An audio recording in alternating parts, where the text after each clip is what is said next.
In this video, I'm talking to a $3 million home service business owner that is considering nationally expanding his business, but at the same time, he gets all of his revenue in the last 3 months of the year. We've got to figure a way to be able to spread out all that demand throughout the rest of the year where he's otherwise losing money. We've got to change the marketing, the packaging, the pricing, the way he answers the phone, and really restructure the business so we can get to $5 or $10 million in annual revenue without having to change the business model and add more lines of business. This is a coaching call. It's one-on-one with myself.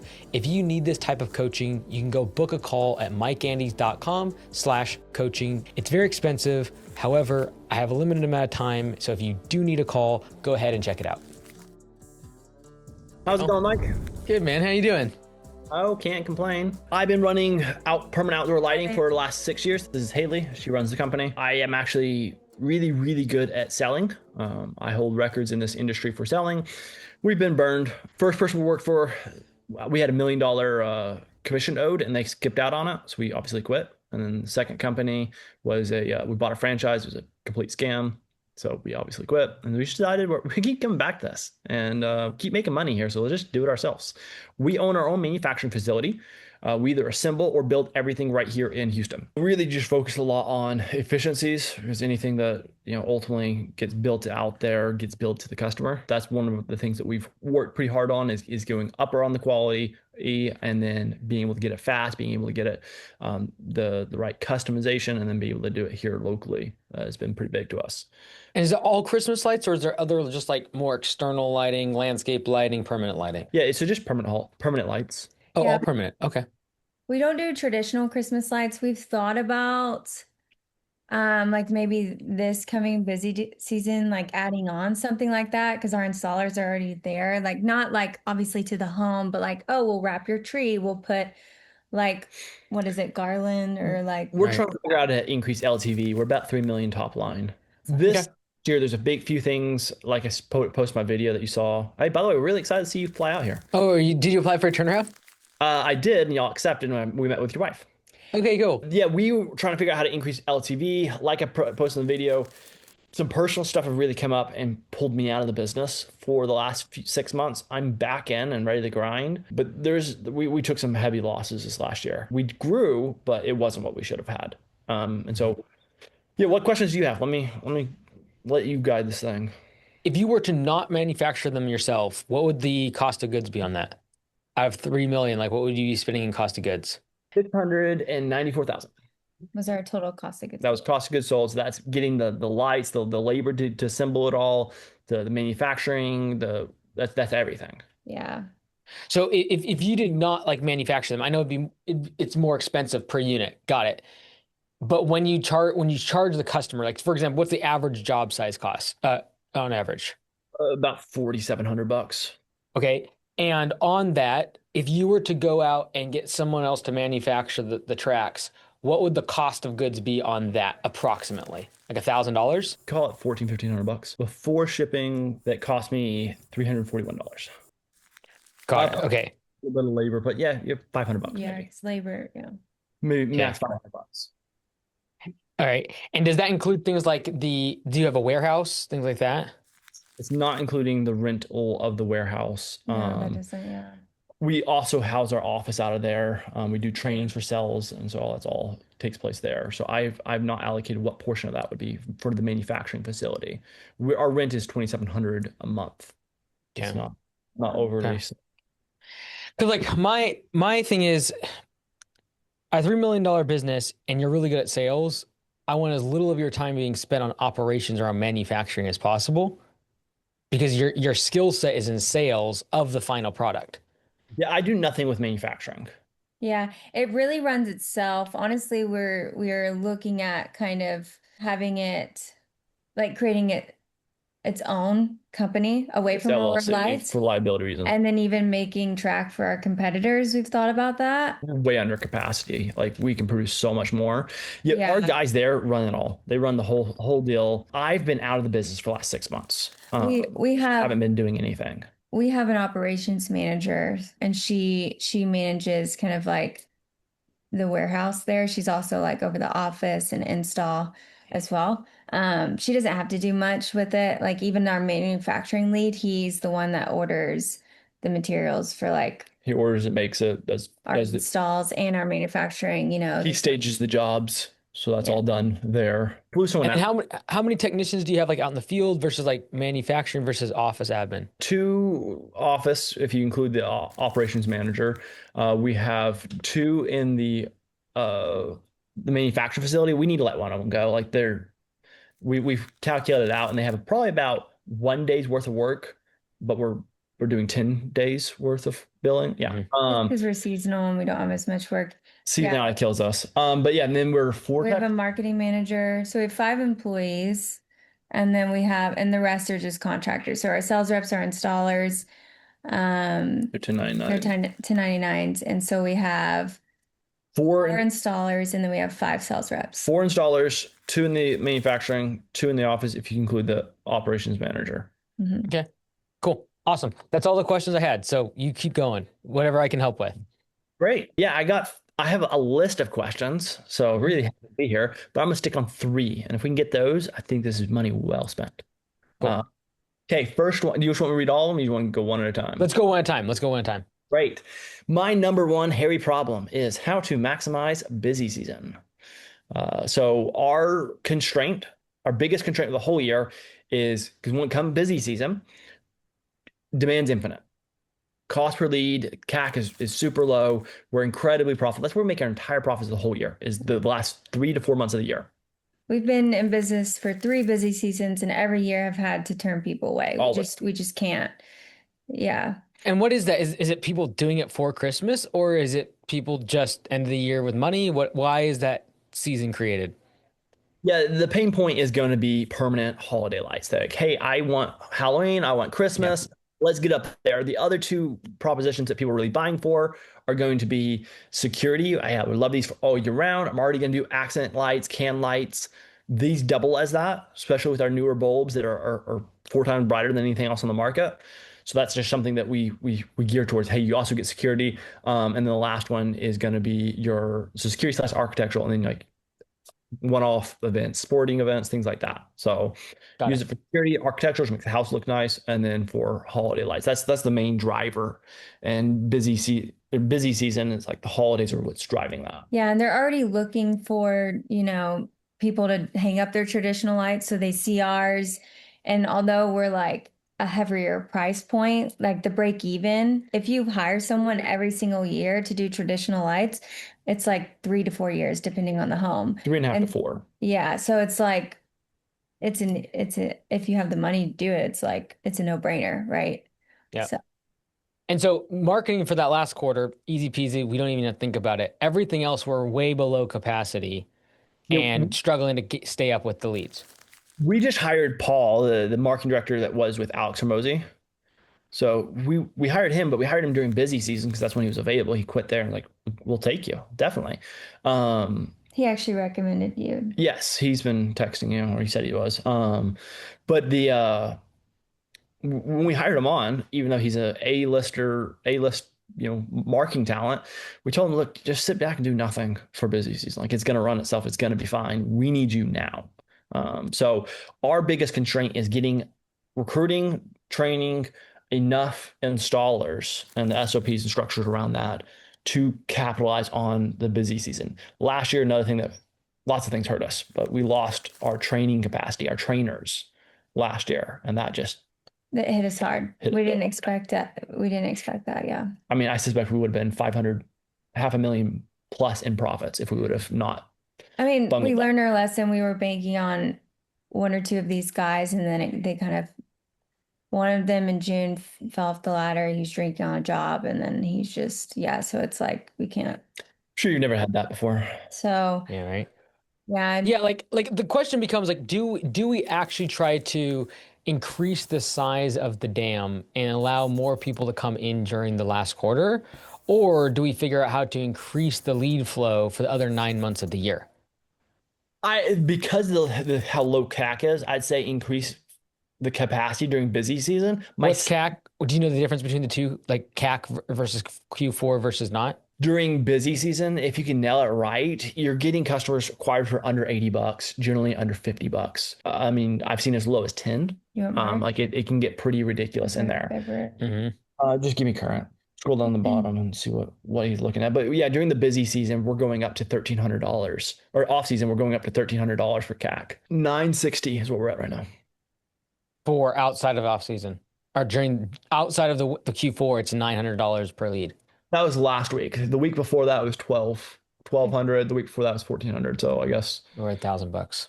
yeah, over that Okay. bucks. See, we're at 1,500 bucks on the peak. Now we And, still have other opportunities that aren't being factored in there, like home shows and referrals. That's just our marketing efforts online. and it's all paid through Meta and Google. Correct. Got it. And does he think he can like half that, just like through better optimization, et cetera? Paul's not working out, so I don't know. We're gonna have to re-scrap all this. Are you tired of paying Google and Facebook a whole bunch of money and not really seeing any leads? If you want a custom website built for you in the next 6 weeks, go check out homeservicewebdesign.com. If you're spending that much, you can't make money if 25% of revenue is going out the door to CAC. Yes, during the fourth quarter, there's way more demand, but I also think we can create seasonal specific offers based on other times of the year and then highlight those. It might only be for 2 weeks, so we go hard after July 4th. It might only be a week or two, or go after Easter. It might only be a few, but like I do believe that there's ways to be able to bake in and get So- lower CAC. Talking to Paul when we first hired him on, his original game plan coming towards this, because that's what we asked a lot of questions around, was how do we handle that beast? And he's like, look, right now you're offering full price during busy season because you can do it, and then you're offering discounts during off season in order to get people in. And he's like, that's not a sustainable model. Really, you need to have some kind of lead magnet. And so the question how to increase LTV was starting. His suggestion was to start a pressure washing company, offer free pressure washing on every job. Really, add value as much as possible and differentiate ourselves from the market with a product that's really in demand for those time periods, and see if we can't drop CAC that way. You would increase them, you would add costs, but he thinks it would pay for itself. Yeah, like when it comes to solving the off season, which for you guys is like actually Q1, Q2, Q3, you can always add another brand. You will always add more revenue. And I think the reason why that advice has some credence is the fact that any home service is usually busiest in Q2 and 3.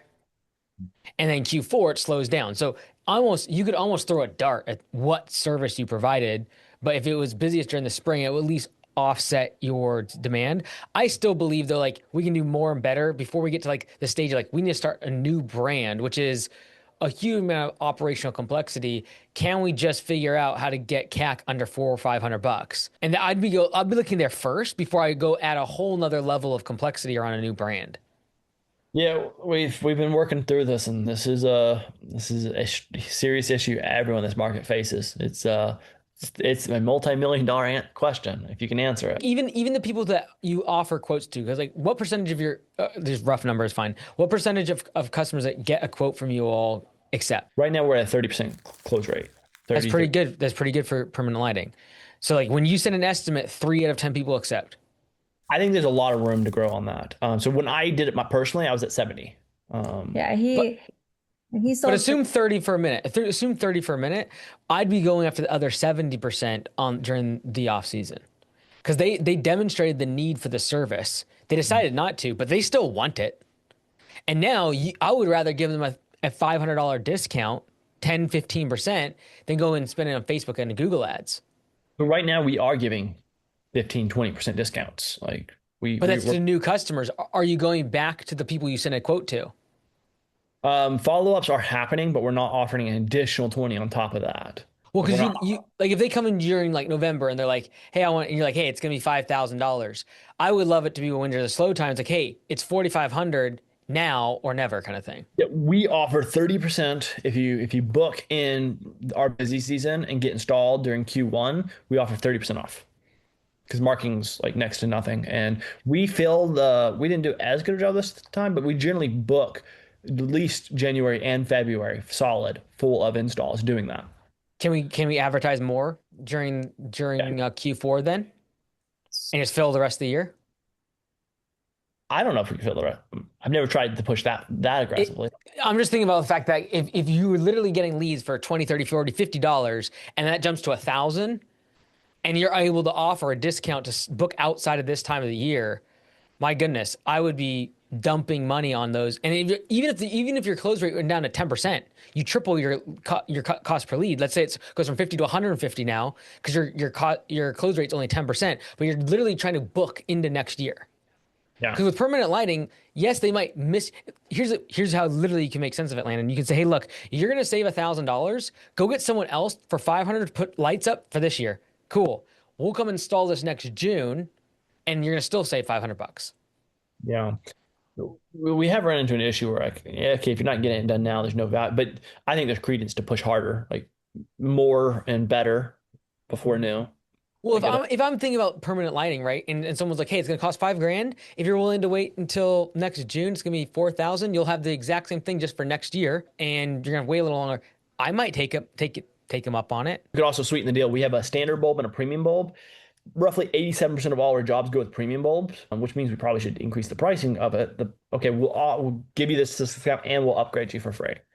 The cost to between the two products to us is pretty negligible. Like it's very similar cost to us. Yeah. I would increase the price of the premium bulb dramatically, and then it makes that deal sweeter without costing you a single penny. Because if you say, hey, you're going to, I'm just making up a number, $1 for low premium or low quality, and for premium we're charging $2. Now all of a sudden the difference that you can give in discount is huge. Yeah, so our premium bulb, we currently are charging 15% extra. Yeah, I would go way more. 87% of people are doing it. It's probably like a very marginal cost difference for you. I would probably do 30%, and then you just know that now it just sweetens the deal of that premium upgrade. If you wait, it's okay. If you wait, you not only get a discount, you also get the premium bulbs, which now you could very well be showing them a 25, 30% discount, you knowing that a lot of that's just the markup. Yeah, we'll also upgrade them to that. Yeah, that makes sense. Because I just want to figure out how you can get as many leads as possible for $50. Yeah, I mean, no, the leads are under $50. I'm talking about the CAC is like up to $80. Wow, are you serious? We print money. We lose money all year just to print money there. Oh, yeah. Okay, yeah. Then this is a matter of just packaging and the offer, which is make the premium very expensive, substantially, not 15%. I'm talking a minimum of 30%. Knowing that increases the value of the upgrade. Some people will just take you up on it because they're so price insensitive during Q4. Straight margin to your bottom line. And then the upgrade for free, if you book outside of that time, along with a discount, sweetens that pot where hopefully we can book into March, April, May. Yeah, I was suspecting you knew quite a bit about this industry just because the margins are where they are. If you stack it right with what you do, I was like, man, I was honestly a little nervous about this call just because, like, man, yeah, I can't compete with Mike. He's gonna. Look, the offer is, I think, right. Like, yeah, you're close. Like, whenever you have so much demand, you can't put up with it. The question always is, how do we push it outside of that fourth quarter? And I think to sweeten the deal, there's a discount, but you also have this fact that 87% of people are taking your current upsell, and there's no cost difference to you. I would juice that thing. Yeah, increase 30%, make more money from people who are time sensitive. The people who aren't, it'll make it more sense to go out into next year and book further out. You don't have to hire any more people. You don't have to lay off anyone in manufacturing. You don't have to do a new brand. Pressure washing is a whole different business. You keep your guys busy year round so your retention goes up. Like, yeah, my thought process was, how do we quadruple our labor force? Whatever it takes, 10 times our labor force. Seasonally for a little bit. And I'm thinking, how do we lower the barrier of entry? What's the lowest cost skill to recruit for? That's the direction I was going with this. And then offer a new brand, pressure washing, and see if that cuts the CAC. And so we have maybe a 7 on the ROAS all year round during the off season. And then that would allow us to just take off. Yeah, but if you can spend all of your budget in fourth quarter and get leads for nothing, essentially. Yeah. And then just make an offer so good for them to you don't I want your average ticket to be more like $6,000 if they go with the premium, but then now it's dropping them down to $4,000 if they're willing to move out in the next year. The $2,000 of savings that mess with people's brain. It's like, do you want it now for an extra 50%, or do you want to have it in a few months? And this is a permanent thing. This isn't like, oh, I missed this Christmas, sick. Like, they will have this forever on their house because all the things that you talked about, like for example, like anytime you're trying to match labor with a seasonal increase, max operational chaos. We have it with Command Center. Like we have to hire 50 people for answering the phone. It's insane. But we can't control the fact that I can't push their calls outside of my demand curve. For you, you're trying to create an offer that you can actually move it outside of that time. Instead of trying to staff for the peak, bring the peak down. What's Command Center again? Where we answer all the phone calls for all the owners at Augusta. Okay. Thoughts on increasing LTV? That was one of the questions I have. We're at 3 million. Hermosi's roadmap says second product line. I think you already have a second product line because you're doing the manufacturing. I see that as a separate thing. That's why I was asking about the metrics early on, is because I see it as a separate thing. Even though right now it runs by itself, as you begin to grow and at scale, like that will become like, I need to create more better manufacturing, like logistics, shipping. That becomes a whole different part of the business that if you were just an installer like we do, we don't even think about that side of the business. So in my opinion, you actually already have two businesses. It's just that this one has tons of supply. Like you could scale it up significantly more and not be a problem. And so that's why you're feeling the pain on this side, which is like sales, installation, the recruitment side. When I think we could scale this dramatically, like keep making them in-house, et cetera, just make sure that our demand curve gets spread out more throughout the year. You could very well not have to hire and still double the business. Real quick, in case you missed it, Copilot CRM is a thing of the past. We've now officially moved to Homeworks, and you can go check out the new website, and it's super cool. Go to home.works and see how we guarantee home service businesses to grow their revenue or profit by a minimum of 10%, or we give them their money back. What's the second product line you're talking about? Is manufacturing? How's that a second product line? I think it's a separate business. Like manufacturing is totally different than the other side. Yeah, it's way different, but it's just it's vertical stack, allows us to cut cost. In the long run, once you scale it, right?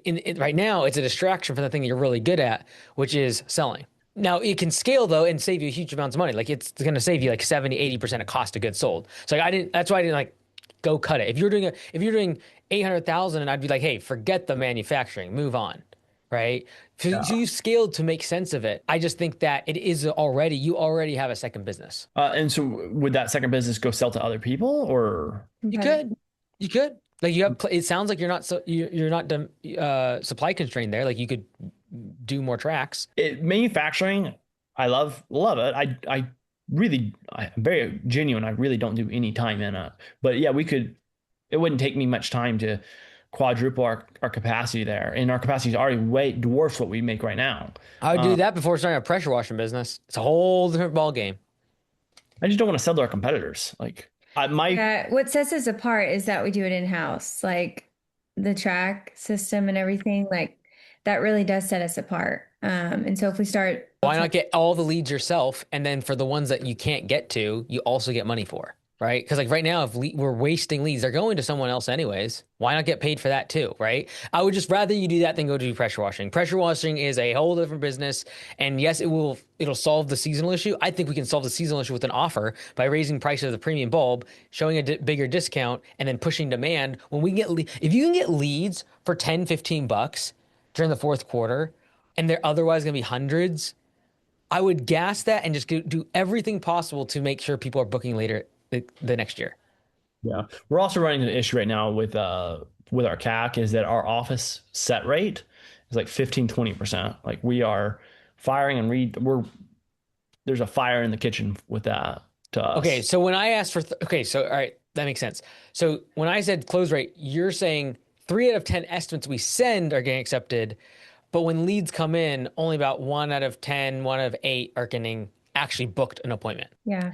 Why is that? We believe that, we had some issues with our calling software, so our numbers are a little off. We had moved to a different calling software. We had some issues. Anyway, I moved us to another one and we're doing better. But we also believe it's just the office staff member that we have. With this new software, we can listen in on her calls and different things like that. And so we just believe that we should probably do more training there. Or definitely do more training there. But like to put things into perspective, like so I did the office, he did the sales the first year. You were hovering in the 60% set rate. And then our operations manager, she can maintain a 50 to 60. So it's the lowest that we've been. Ever. And I do believe it's because of the call software issue that we had. But So we're not 100% sure, but our gut and all the data we have so far is saying it's a skill people issue. Wrong person and need more skill. And so we are developing training programs currently to try to help solve that. Yeah, like certainly if you can increase, one lever of going from 15% to 45% would triple the amount of leads you're getting. And so certainly high leverage there. And what are you doing on that side? Are you just doing better call recordings? Are you training them differently? Like what's the steps to like, All calls are recorded and game tape is reviewed at 7:30. We start calls at 8 a.m. So 7:30 to 8 a.m. We're doing call review, role play, and then we have at least 2 breaks throughout the day where we're like, hey, let's pause, let's go back and listen and do it again. We're trying to tighten the loop on the listen, make improvements, role play it as much as we can because we don't have tons of leads right now and we have the time. We can afford to do that. So that is our game plan to move forward, and then it might look like cutting this one person just because there's personnel issues there. Also, I did calls after 5, and Kristen, our operations manager, she did that too. And so new lead comes in, we're calling it. That's what we used to do. Now that we have this other office person, they don't work after 5. And so we're trying to work on this like on-call thing, trying to work that out. But I'm trying to build a AI software where they'll, like a new lead comes in, they'll call and book the appointment and put it on the calendar. So I'm trying to do that so that we don't necessarily have to have people work after 5. But that conversion, it's much better when you can call it immediately once the lead comes in. why do you think it's a software issue? Like, is it something wrong with the call tracking? Yeah, there was calls were getting dropped. They weren't coming through. There was if you were an AT&T or Verizon or something like that, there's 2 carriers that our calls would not go through at all. Like we were blocked by those. Mercy. We ported our numbers we were using Google Voice, and then we ported it from Google Voice to call tracking metrics. And then call tracking metrics just wasn't, honestly, we stayed there too long. It was a month of issues constantly. Yeah, I kept saying they'd fix it. We were like, okay, number fixing, we're gone. So I just went over to AirCall, and we're doing much better there. It's like we love it, but yeah. Yeah, we're just trying to figure out how to do this whole business thing. If it's 15%, like I think that's a huge lever too, right? Like I see it's really just 2 levers. One is, can I increase the booking rate by 3x? That's an easy lever. And second is, can I keep spending money during the during the fourth quarter when the leads are nothing, and then improve the offer so they book later on? Okay. Our last big hairy question is: we want to go nationwide. We would like to have over 200 locations. We was really hoping we could find someone who's done that before. Yeah, that's what he was like, let's do the pressure washing. And then I was getting things together to start that company up. And then I'm like, wait, like we didn't open up an area last year. We opened one up the year before. I'm like, I think maybe we should focus on that. The other area is somewhat of a shell too. It's still struggling. Yeah. And so we're like, why open another area when we can't copy and paste we're in Houston, into Dallas. So our goal is to scale, open new locations. What foundations need to be built in order to allow us to have that? Well, the question becomes like, what's your moat? And I think the moat that you've identified is actually the manufacturing side. We're local manufacturer, so Texas owned, family ran, local manufacturing. Those are our moats. Right. But what I'm saying is like, to scale this international or nationally, it'd be very difficult to go one location at a time. If you're gonna like, hey, let's go start a second location, start a third location. Why not just train people how to install your product and make it where they go do the installing, they take the leads, and they install your product, and it's more of a business opportunity / licensing. Yeah. So thought there is our manufacturing. It doesn't cost a lot to start up a new location. It takes people. That home service, no doubt. We're a people business. So I didn't want to do franchising because I don't need someone else's money. Like that's not my constraint at all. Like I have the systems to train people how to sell. We're trying to get the systems to really just hone in training people how to install, make sure it's like world class. And then from there, we just take these, which is our IP essentially, and then just go there and say, hey, we'll give everything. Our marketing guys will take care of it all. Almost like a gym launch. Kind of like that. I mean, we're like, hey, we'll build everything. We'll come in, we'll do all that. We already have all the tools in the background, and we'll get this thing running I don't know. I feel like we can strap a big engine if it's all one brand. There was a company who did that, who went, and I worked for them in the past. They distributed to everyone else, but they're really getting pushed out of the market right now because they don't have branding. The company that has the worst product has better branding because it's all under one name, and they're the largest in the space now. That branding element was just so powerful. They're not even the best. Like they have worse reviews than most everyone else. Jellyfish. Yeah, Jellyfish. They do the dealer program. They do the dealer program, but they franchise and everything's under their name. Yeah, true. Whereas Gemstone only did dealer. Right. They also have DIY, but I don't know if that's really much of a market, but yeah. yeah. I think the most important thing is to nail your current model, right? Because until you have your current one, whether it be like most people do not have the capacity to run a $3 million business. They don't have the capacity to run a $5 million business. Only 8% of people that start a business get over $1 million. So that being said, when you start thinking about multiple locations, it's either A, you find incredible general managers that can run $3 million locations for you, or two, you create a product that is profitable, that you train people how to install it, and you give really great advice and training on that so that that becomes the brand. The moat is, hey, Aurora Lights gives us this like level of service that no one else can. And then to your point, like at Gym Launch, they stopped flying out to people. Like what's much more scalable is here's how we did it. Here's the roadmap. Here's the ads. Go do it. And so I think the thing that you're developing now, like even when it comes to like the booking rate, solving that problem is the IP. Like what are the scripts used? When it comes to the offer that gets most people, everyone in this industry has the problem with Q4. Great. Let's move. How do we get an offer that actually gets them into Q1, 2, and 3? These are the things, if solved, allow you to scale it. Then why would we trade equity off and let someone else? Why not do a corporate structure? I'm not saying which structure to move. Like honestly, I think you nailing this one location, taking it to $5 million and $1 million in EBITDA, that gives you opportunities for all sorts of stuff. You can go the manufacturing route, you can go the licensing route, you can go franchising, you can go corporate expansion. But like this one location, if it's not being ran right and like booking rates are low, we have a huge seasonal issue, like we have huge excess capacity. If we have these problems now at the first location, when we do a second, it'll just get worse. Okay, so you're saying don't scale. Not yet. Oh no, Yeah. figure this out. Like, because all the current problems that you're talking about, if you solve them, allows all sorts of opportunities.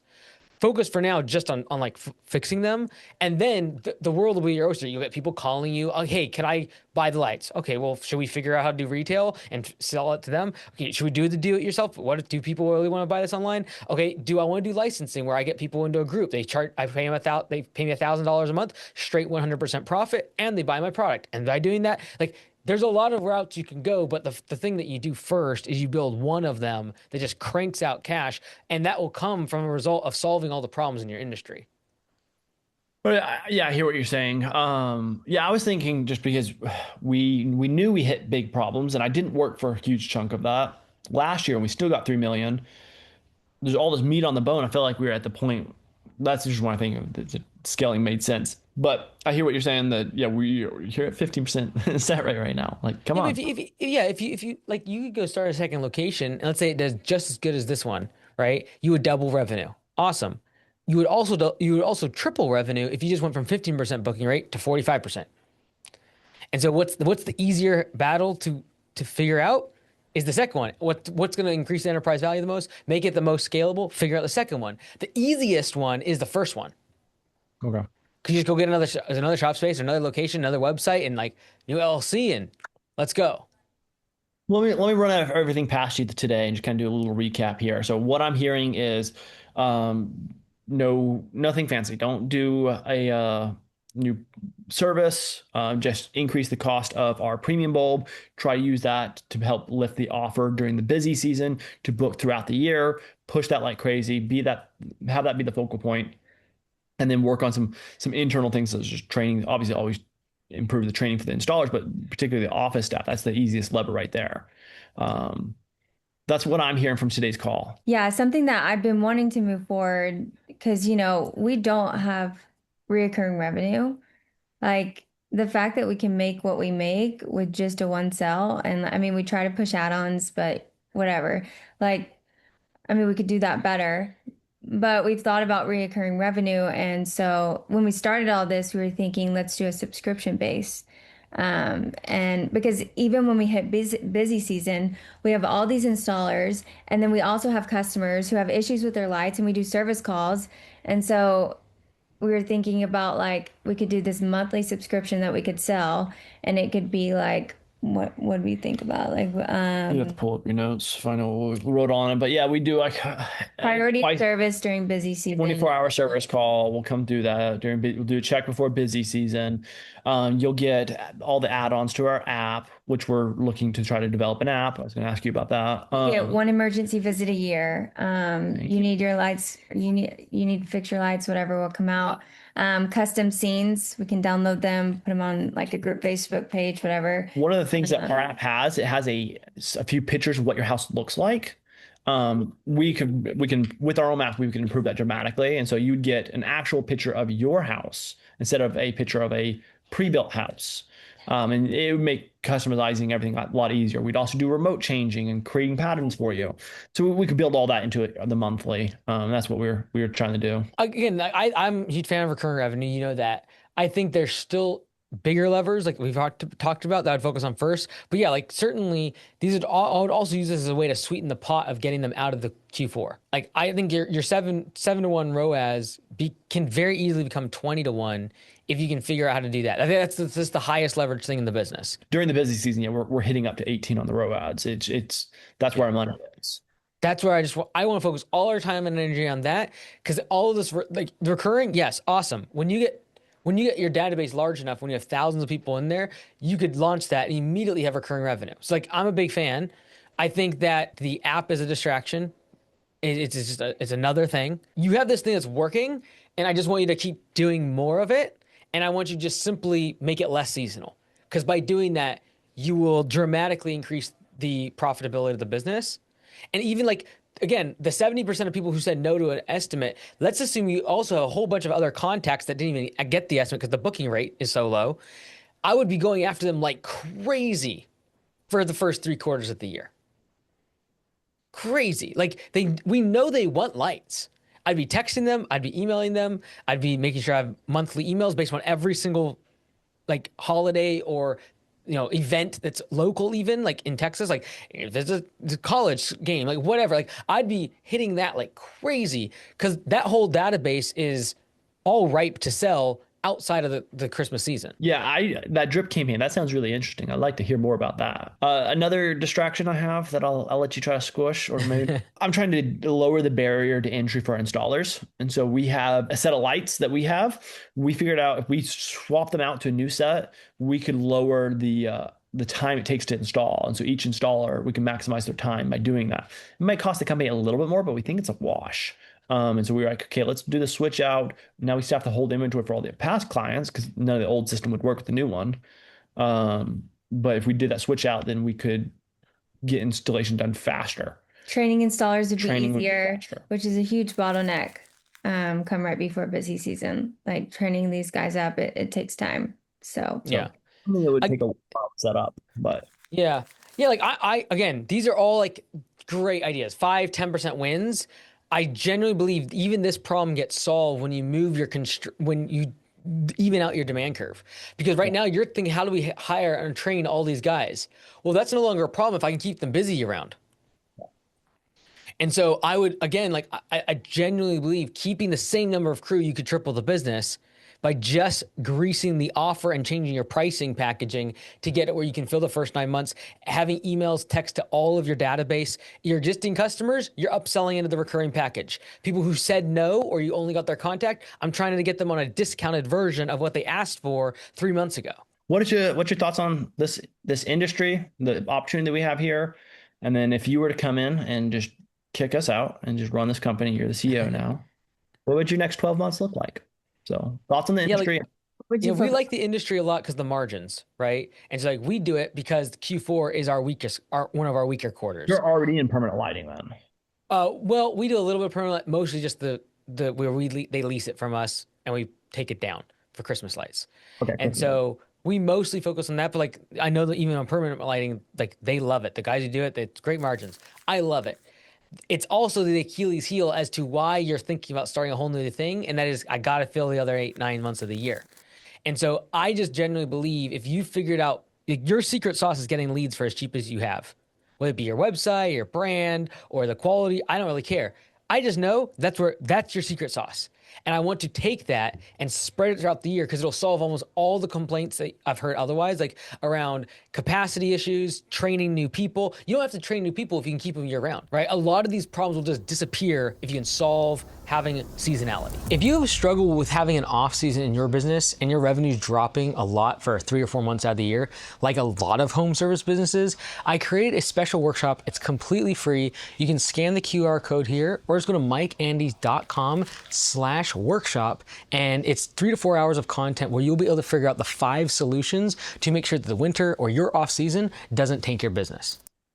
Everything we talked about, I'd be 100% thinking about increasing premium.